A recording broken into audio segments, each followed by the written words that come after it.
In this video, we're going to talk about how much money you can charge your clients when it comes to video work, because that is not an easy question.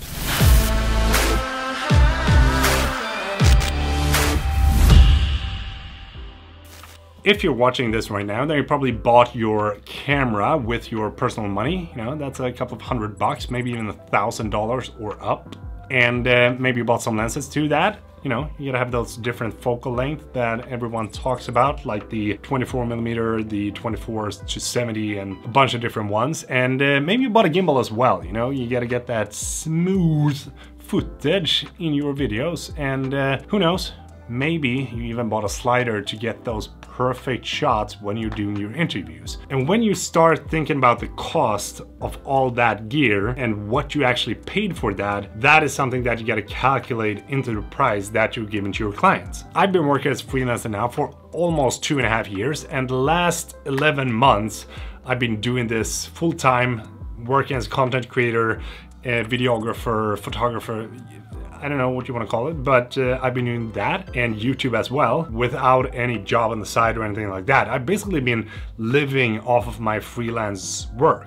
And there's been a lot of you asking me, how much money should you charge for your client? Because it's not an easy task, like figuring out what amount of money you should charge and what your client can expect from paying that amount to you. So I thought I should go through what I've done and what I'm thinking and how my thought process is rolling with this whole thing, because there is no right and wrong, and there's probably going to be a bunch of different levels on what you can charge depending on which country you're in and where in the world you're at, or even your skill, because we all have different skill sets and we're all gonna be starting out at different points in our career. And some of us are gonna start straight at the top and be like, you know what, I can create a Hollywood movie for you like that. And some of you might be just starting out flat at the bottom, just like me, because I didn't have any kind of experience with freelancing, with videography. I never went to film school, anything like that. When I was starting out as a freelancer, I had a full-time job at DHL Express,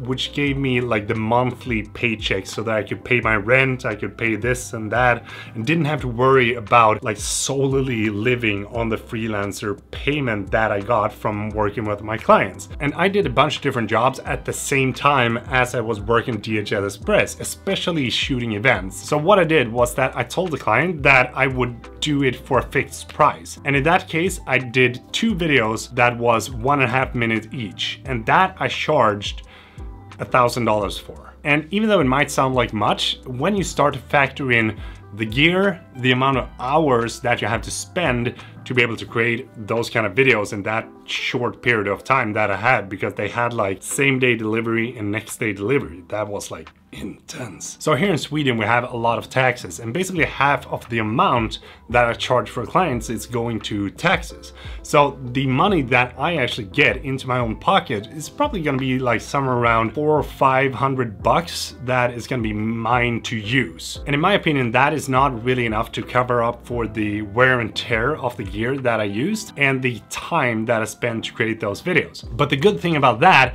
was that I actually got a lot of videos into my portfolio that I could show to different companies. And that was the profit, not the money, because the money wasn't really covering all the expenses that I had, but the profit was that, okay, this is gonna be in my portfolio and I can show this to all the different clients that I have. Okay, let's get to the interesting part. Now that I'm working as a full-time freelancer, the whole kind of package that I have has shifted. So instead of working with my clients and saying, you know, I'm gonna do this for a fixed price, you're gonna get 2 videos for $1,000, I'm instead working at an hourly rate. And the reason that I wanted to work at an hourly rate instead of a fixed price is because then you can always adjust if there's more added to the project that you're working on. So I usually say that, okay, the starting price is gonna be somewhere around 20 hours. And then from there, if something is added, then I can just add on the amount of hours that I've actually worked on the project. And when it comes to the hourly rate that I have, it's somewhere between $100 and $150, depending on what kind of project it is that I do. And it might sound like it's a really high hourly rate, but when you think about it, there's also I'm not working with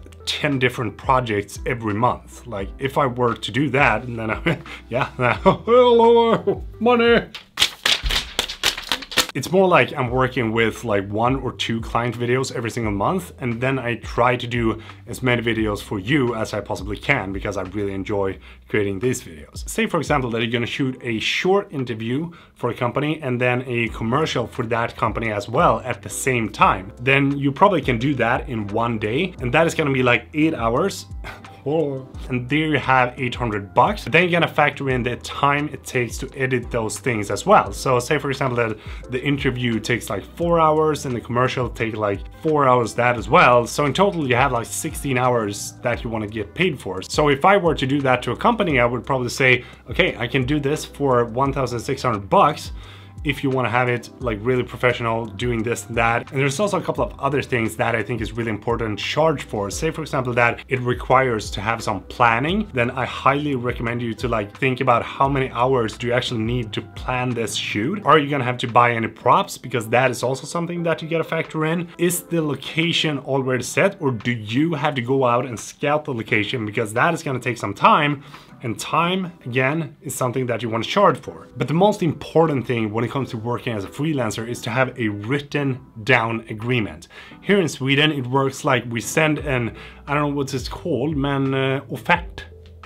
Oh, it's an offer basically that you give to the client, and in that there's like a, how do you say, like an extra page with all the different like agreements that the client is accepting to if they accept the offer. And that is where I put in all the different like agreements that they have to accept before I actually start to shoot. So if I have a client that wants to shoot a commercial and I'm going to plan the whole concept around that commercial, then I also take a 30% fee that is going to be like the starting fee of that whole project. And that is something that will not be paid back if the client is backing out. Because by doing so, I know that if the client backs out, then I still get paid for the amount of time that I spent planning the video. Even though it might not be in full, I still get something for the effort that I put in. And then I'm gonna say to the client, that basically means like, have a good one, bye. So if you really want to become a freelancer and you're just starting out, then I highly recommend you to have a part-time job or even a full-time job, and then work as much as you possibly can on the spare time that you got, like after your job or on the weekends, because that is where you're gonna like forge. And don't think too much about like how much to charge for the different jobs, because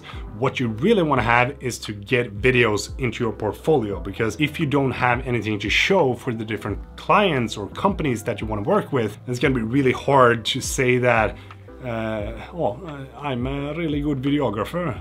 Okay, what have you done?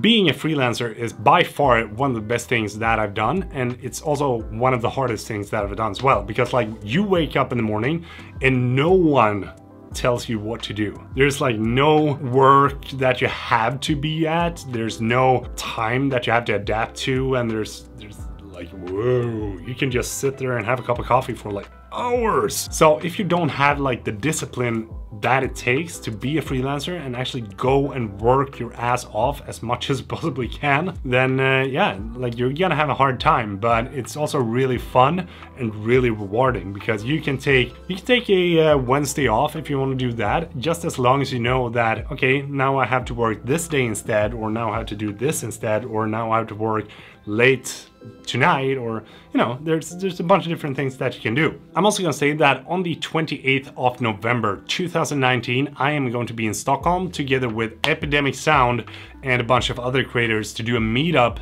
with you. So if you want to come out and have a cup of coffee, talk some B-roll or something else, I'm gonna drop a link below so you can just sign up, because there's gonna be a limited number of seats, but I would love to see you there because it would be totally awesome. So I really hope that you enjoyed this video and that you got some answers to the different things that you need to like kickstart your own freelancing career.